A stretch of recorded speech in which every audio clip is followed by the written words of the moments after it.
ज़्यादा इंटरनेट पे मैंने देखा कि एक ब्लू कलर के रिंग या ब्लू कलर का पत्थर है जिसको लोग अपनी लक के लिए इस्तेमाल करते हैं। दिस इज़ शिर्क। आप उसको अपने घर में लगा रहे हैं या आप उसको पहन रहे हैं, इसका मतलब है कि आप उसको अल्लाह की जगह पे रख रहे हैं।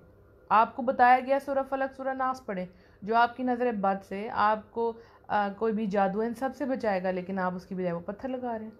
फिर इसी तरह से जादू करवाना, ठीक है, ये क्या है? शिर्क है। किससे मदद ली जाती है जब कोई जादू करवाता है? आपको पता है? अगर आपको नहीं पता तो ध्यान में रख लें, क्योंकि कई जगह पे ख़वातीन को बताया जाता है कि खावंद आपके बस में नहीं है, आपकी बात नहीं मानता, तो अब आपको क्या करना है कि आप उसके लिए जादू करवा लें, और ये आपके लिए फ़ायदेमंद रहेगा। आपका खावंद आपसे बहुत मोहब्बत करेगा। ये तवीज़ ले लें, ये चीज़ ले लें, तो घोल के पिला दे, उसको तकिए के नीचे रख दे, तो ये सब कुछ क्या है? ये शिर्क है। सबसे पहले जो जादू करेगा वो शिर्क करेगा और मदद मांगेगा जिन्नात से कि हमारी आके हेल्प करें, हमारा ये मामला बिगड़ गया, आप आए आके हेल्प करें। अस्तगफिरुल्लाह अस्तगफिरुल्लाह। तो ये क्या है? ये शिर्क है, और ये जुल्म अज़ीम है, सबसे बड़ा सबसे भारी जुल्म जो माफ़ नहीं होना। अगर आप में से किसी ने भी इस दुनिया में शिर्क की किसी भी फॉर्म में आपने अमल किया है तो अल्लाह ताला से माफ़ी मांगे। इस दुनिया में माफ़ी है, इस दुनिया के बाद नहीं। इसी तरह कुछ लोग नजूमियों के पास जाते हैं, रास्ते में जाते हुए, स्पेशली जो बेचारे लोग जिनके पास जॉब नहीं होती हैं, जो स्टूडेंट्स होते हैं, वो मारे मारे फिर रहे होते हैं, उनको वैसे कोई होप चाहिए होती है, तो रास्ते में लोग कार्ड्स या फिर वो तोते लेके बैठे होते हैं और आपको कहते हैं आए आपको आपकी किस्मत का हाल बताएं। उसको भी पता है कि जो सामने आया है ये ज़रूर सर कोई मसला है, अगर ये बिज़ी होता तो मेरे पास क्यों आता, इसकी रिस्क लगी होती तो मेरे पास क्यों आता, इसको कोई ना कोई मसला तो आए, ये जानना चाहता है। ही और she is curious about his और हर फ्यूचर। जो भी लड़का है लड़की अपने फ्यूचर के बारे में बड़ा बेताब है, मुझे पता चले, तो वो उसको ऐसी ही बात बताएगा। आप देखें कि आप जब बाहर निकलते हैं तो जो फ़कीर मांगने वाले होते हैं वो आपका गेटअप देख के ना तो आपको दुआ देते हैं। यानी कि कोई माँ है तो उसको कहेगी तुम्हारा बेटा और बच्चे जीते रहें, अल्लाह के नाम पे दे दो, उसको पता है, राइट। अगर बहन भाई हैं तो उनको कहा जाएगा कि अल्लाह तुम्हारे क्या कहते हैं, अल्लाह तुम्हारे वीर को सलामत रखे, ठीक है। कोई लड़की है तो उसको कहा जाएगा कि तुम्हें अल्लाह ताला तुम्हें बेटा अता करे, स्टूडेंट होगा तो अल्लाह तुम्हें पास हो, वो भी आपके हुलिये के मुताबिक आपको दुआ देते हैं। यहाँ एक छोटा सा आपको एक फ़नी चीज़ बताती हूँ। मैं अक्सर जब अपने भाई के साथ जाती थी तो ज़ारा मेरे भाई की दाढ़ी थी और मैं अबाए में नकाब में होती थी, तो वो अक्सर हमें दुआ देते थे कि अल्लाह सुब्हानहू व तआला आपको बेटा अता करे। तो मैं हंसती थी, उसको बताती थी ये मेरा भाई है, मेरा बेटा नहीं है, मेरा खावन नहीं है। तो उसको मुझे बताना पड़ता था, तो वो हमारे हुलिये से जज कर लेते थे कि हमें क्या दुआ देनी चाहिए। तो फिर वो जो नजूमी है ना, नजूमी, वो भी जज कर लेता है आपको कि इसको किस चीज़ की तड़प होगी, और वो आपको बता देता है ऐसा ऐसा होने वाला है, ऐसा ऐसा आप करें। तो ये सब कुछ क्या है? शिर्क है। शगुन लेना, बदशगुनी, ये सब कुछ नहीं करना। दूध उबल गया तो पता नहीं क्या हो जाएगा, कौवा छत पे बोल रहा है तो पता नहीं क्या होगा, जूती उल्टी होगी तो कुछ होगा, ये सारी चीज़ें जो हैं इनका हमारे दीन से कोई ताल्लुक़ नहीं। फिर उसके बाद गैर अल्लाह के नाम पर ज़िबा करना, अल्लाह के नाम पर ज़िबा ना करना, ये बहुत बड़ा जुल्म है, शिर्क है ये, ठीक हो गया। उसके बाद अल्लाह के नाम की बजाय किसी और के नाम की नियाज बांटना, ये भी क्या है? शिर्क है। ये सारे पॉइंट्स क्लियर कर लें। कोई लंबा लेक्चर होगा तो उसमें मैं आपको बताऊंगी। अल्लाह सुब्हानहू व तआला मुझे तौफीक अता फरमाए कि हम इसके ऊपर पूरी एक सीरीज़ बना सकें, क्योंकि ये बहुत बड़ा टॉपिक है। ज़िंदगी का मकसद ही यही है, ला इलाहा इल्लल्लाह। इसकी क्लैरिटी बहुत ज़रूरी है। इंशाल्लाह आप दुआ कीजिए कि शिर्क को और असल अकीदा क्या है इसको साथ लेके एक सीरीज़ बनाई जाए, ताकि इसमें एक एक बात आपको खुल के बताई जाए। क्योंकि अगर ये कॉन्सेप्ट क्लियर नहीं है, ये बड़ी बेसिक कॉन्सेप्ट, आपका ये क्लियर नहीं है तो आप दुनिया में मारे मारे फिरते हैं, ठीक है। इसी तरह से किसी कब्र पे जाकर इबादत कर रहे हैं या वहाँ जाके उसके लिए दुआ मांगने की बजाय अपने लिए दुआ मांग रहे हैं। लोग बड़े चढ़ावे चढ़ाते हैं, ऐसी जगहों पे जाते हैं। To be very straight forward, ये शिर्क है। आप जाके, वो इंसान इस दुनिया से चला गया, वहाँ जाके कह रहे हैं कि मेरी ये मन्नत पूरी होगी तो मैं यहाँ के ये बांटूंगा, ऐसे करूँगा वैसे करूँगा, ये शिर्क है। अल्लाह से मांगना है। वो कब्र वाले को आपकी दुआओं की ज़रूरत है, चाहे वो कितना भी नेक है। आप ये नहीं कह सकते कि या रब्बुल आलमीन ये नेक है तो मेरा काम कर दे। एक छोटी सी एग्जांपल, दुनियावी एग्जांपल आप ले लें। आपका कोई फ्रेंड है, ठीक है, या आपकी बहन है और वो बहुत लायक है, हमेशा A+ ग्रेड आता है उसका, और आपका हमेशा आप डाउन रहते हैं परसेंटेज, या आप फेल हो चुके हैं। अब आप टीचर के पास जाएं उसका पेपर पकड़ के, या आप उनको बताएं रेफरेंस दे के मैं उसकी बहन हूँ, ठीक है, या मैं उसकी फ्रेंड हूँ, क्योंकि वो बहुत लायक है, मेरा उसके साथ बड़ा एक स्ट्रॉन्ग कनेक्शन है, हम इकट्ठे बैठते सोते जागते या इकट्ठे ट्रैवल करते हैं, प्लीज़ आप मुझे पास कर दें। क्या वो पास करेगा? क्या वो टीचर पास करेगी? नेवर। इस दुनिया में नहीं वो पास करते तो आप समझते हैं आप आखिरत में पास हो जाएंगे? आपका अपना अमल देखा जाएगा कि आपने अमल क्या किया है, आप खुद हाथ में क्या लेके जा रहे हैं। आपने खुद सजदे किए नहीं, खुद नमाजें नहीं पढ़ी, और आप किसी को बोलें जी कि आप मेरे हिस्से की नमाज़ें पढ़ दें, अल्लाह मुझे बख्श दे, मेरे हिस्से का कुरान पढ़ दें, ऐसा तो नहीं होता ना। आपका अपना अमल काउंट होगा, राइट। इसके बाद हम जो दुआएं मांगते हैं, ठीक है, दुआ के लिए जो हाथ उठाते हैं, ऐसा तो नहीं हम अब दिन दुआओं में किसी और को पुकार रहे हों। क्योंकि मैंने इस बारे में बहुत सुना कि कुछ लोग अपने घरों में बैठ के ऊंची ऊंची हस्तियों को, जो उनके नज़दीक ऊंची हैं, उनको आवाज़ें दे रहे होते हैं कि आएँ और आके हमारे मसाइल हल कर दें। अस्तगफिरुल्लाह अस्तगफिरुल्लाह अस्तगफिरुल्लाह अस्तगफिरुल्लाह अस्तगफिरुल्लाह। जब ये चीज़ जहन में आता है रूह काम जाती है कि कोई ऐसे कैसे कर सकता है। आपको खुराक कोई दे रहा है, आपको हिदायत कोई दे रहा है, आपको दुनिया में किसी और ने भेजा किसी और मकसद के लिए। कौन है वो? अल्लाह। और आप मांग किससे रहे हैं? किसी और से। अब कैसे पुकार सकते हैं अल्लाह के सिवा किसी और को?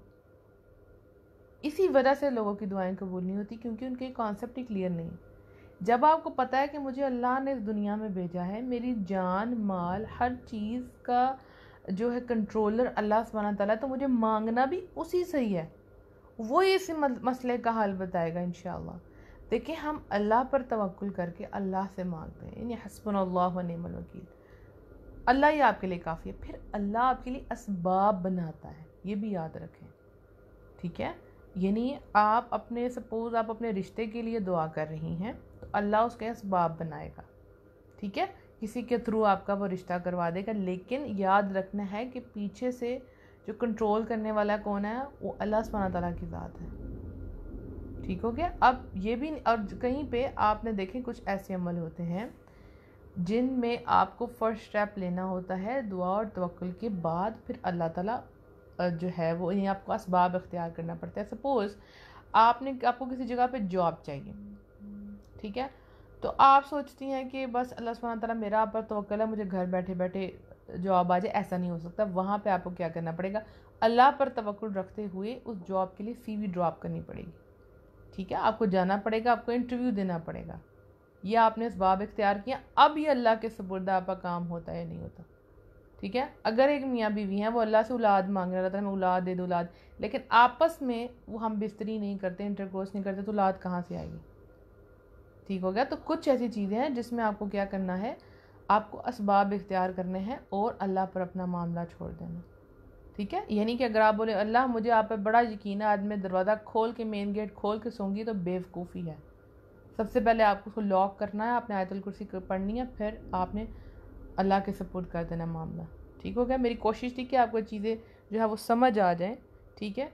यहाँ एक छोटी सी बात आपको कह दूँ, दम करना और करवाना ये जायज़ है, क्योंकि उसमें आप अल्लाह का नाम लेते हैं, ठीक है। आप अल्लाह का नाम लेते हैं और अपने आप को अल्लाह के सपोर्ट करते हैं और अल्लाह से ही मांगते हैं कि रब्बुल आलमीन इसको शिफा अता फरमा, ठीक हो गया। इसी तरह से अगर आप बीमार हैं तो आप मेडिसिन लेने के लिए डॉक्टर के पास जाएंगी, लेकिन उस दवाई में शिफा कौन डालेगा? अल्लाह। वो डॉक्टर नहीं डालेगा। शिफा कौन डालेगा? अल्लाह डालेगा। अब एक ही मेडिसिन से एक को फ़र्क पड़ जाता और एक को नहीं फ़र्क पड़ता, तो फिर जिसके ऊपर अल्लाह चाहे अपना कर्म कर दे। यानी एक ही मेडिसिन किसी एक को सूट कर दिया, किसी को सूट नहीं करती। आप यही देख लेना, आप अपनी आम खुराक देख लें, किसी को सूट करती है, किसी को नहीं सूट करती। आप लोग आराम से रोटी खा रहे हैं, लेकिन दुनिया में कितने बच्चे हैं जिनको वीट सूट नहीं करता, वो आटा नहीं खा सकते। कितने लोग हैं उनको चिकन से एलर्जी है, कितने लोग हैं उनको अंडे से एलर्जी है। तो वो एक ही चीज़ है, अल्लाह जिसके लिए उसको सही कर दे वो सही, राइट। तो आपने इस चीज़ का ख्याल रखना है कि कहीं मामलात में शिर्क तो नहीं हो रहा। और लास्ट बात मैं यहाँ पे ये करूँगी क्योंकि लेक्चर बहुत लंबा हो जाएगा, और मेरा ये सबसे फेवरेट टॉपिक होता है एक शिर्क और एक मिनी तौहीद और एक दुआ। ये दोनों चीज़ें बड़ी इंपॉर्टेंट चीज़ें हैं। रियाकारी, इबादत में रियाकारी, यानी आप इबादत कर रहे हैं, नमाज पढ़ रहे हैं, आप कुरान पढ़ रहे हैं, आप सदका दे रहे हैं, आप अल्लाह की राह में शहीद हो रहे हैं, सारे अमल वो कर रहे हैं कि भाई कमाल हो गया, अल्लाह की खातिर सब कुछ हो रहा है। लेकिन उसमें एक काम थी, एक चीज़ थी जो सिर्फ आपको पता है, आपको और आपके रब को पता है। वो क्या थी? आपकी नीयत। रियाकारी यानी दिखावा, शो ऑफ, कि ये सारे अमल अगर आपने दिखावे के लिए किए हैं तो ये सब ज़ाया है, रियाकारी और ये शिर्क है। यानी आपने लोगों को इसमें शरीक कर दिया कि लोग आपको देख रहे थे तो आपने बड़ा सदका दिया, लोग आपको कहें हाजी साहब, लोग आपको कहें कि ये बहुत बड़ा डोनर है और उसके लिए आप अपने फ़ंड्स निकाल रहे हैं, मसाजिद बना रहे हैं कि आपके मोहल्ले में बड़ी आपकी इज़्ज़त हो, शोशा। आपका सारा अमल ज़ाया, कुछ नहीं मिलना आपको। ये भी शिर्क है। तो ये पहली नसीहत थी जो हज़रत लुकमान अपने बेटे को कर रहे थे, ला तुश्रिक बिल्लाह, कि अल्लाह के साथ शरीक ना करना। क्योंकि अगर आप में से किसी का ये कॉन्सेप्ट क्लियर नहीं है तो फिर पीछे क्या रह जाता? फिर तो बस ज़िंदगी आप गुजार रहे हैं ना, खा रहे हैं, पी रहे हैं, सो रहे हैं, और दैट्स इट। आपका मेन कॉन्सेप्ट ही नहीं क्लियर था और आप इसी तरह दुनिया से चले गए, तो फिर आप किधर जाएंगे? जहन्नुम में जाएंगे। ऑफ कोर्स, ज़ाहिर सी बात है। कोई भी काम आप कुरान और सुन्नत के मुताबिक नहीं करे तो क्या वो कबूल होगा? कभी भी नहीं होगा। तो आपकी तमाम तर इबादत, आपकी ज़िंदगी, आपकी मौत डेडिकेट होनी चाहिए in the way of, in the cause of Allah, Allah के लिए, अल्लाह की खातिर सब कुछ आपको करना है। अपने आप को खालिस कर लें, प्योर कर लें अल्लाह के लिए। आज के बाद ये आपका होमवर्क है, इसको ज़िंदगी में हमेशा करना है। जब भी कोई आप काम करने लगे तो सोचें मैं किसके लिए कर रही हूँ। आप किसी की मदद कर रहे हैं, ओके, दिल में रखें कि मैं अल्लाह के लिए, ये अल्लाह के बंदे हैं, मैं अल्लाह के लिए मदद कर रही हूँ। आप सहरी बना रही हैं तो सोचें मैं अल्लाह के लिए हर चीज़ आपको अजर के लिए करना है ना। तो फिर आप देखें आपका दिन और रात इबादत में बदल जाएगा। आप सोने लगी हैं, मैं अल्लाह की खातिर सोने लगी, क्यों? ताकि मैं उठूँ तो बेहतरीन तरीके से इबादत कर सकूँ। किसी की मदद करें, किसी से मोहब्बत करें तो सिर्फ अल्लाह के लिए करें, कि मैं जो करूँगी मैं अल्लाह के लिए करूँ। ये है पूरी ज़िंदगी डेडिकेट कर देना अल्लाह के लिए। आपसे कोई गलत अल्फाज कह देता है तो उस पर आप सब्र करते हैं, अल्लाह की खातिर सब्र करते हैं कि मैंने अल्लाह का पैगाम दिया है, तो सब्र करना है उस मामले में। किसके लिए? अल्लाह के लिए। आप इवन ये कि आप यूनिवर्सिटी जा रही हैं, आपका काम कर रही हैं, तो आपने जहन में ये रखना है कि मैं इसको पढ़ रही हूँ ताकि मैं एक बेहतरीन इंसान बन सकूँ और दीन को बेहतरीन तरीके से फैला सकूँ। तो वो भी चीज़ आपकी इबादत में आ जाएगी। आप गुस्ल करने लगी हैं, नहाने लगी हैं, तो आप जहन में रखती हैं कि भाई ये ईमान का हिस्सा है पाक साफ़ रहना। अपने घर को पाक साफ़ करते हैं, आपके जहन में ये होता है ये ईमान का हिस्सा है। ये क्या हो गया? आपको इबादत होगी। आप दुआ मांगते हैं अल्लाह से, इबादत होगी। अल्लाह के अलावा आप किसी को नहीं पुकारते, राइट? तो इस चीज़ का बहुत बहुत ख्याल रखना है आपने। अल्लाह सुब्हानहू तआला से की दुआ है कि अल्लाह सुब्हानहू तआला हमें पक्का सच्चा मुसलमान बना दे, और हमारे अंदर अगर थोड़ा सा भी शिर्क है, मिलावट है, तो अल्लाह ताला उसको दूर फरमा दे।